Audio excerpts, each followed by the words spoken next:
with them. We're discussing with them and we're figuring out how to resolve these issues. This is again a long pending issue that's been there for the past years.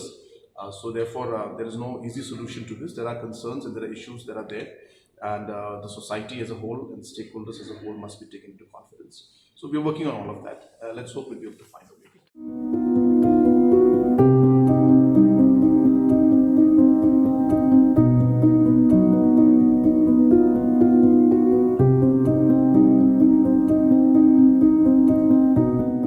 The problem, when we are giving any consent, we always seek the consent of the local government. They are the one.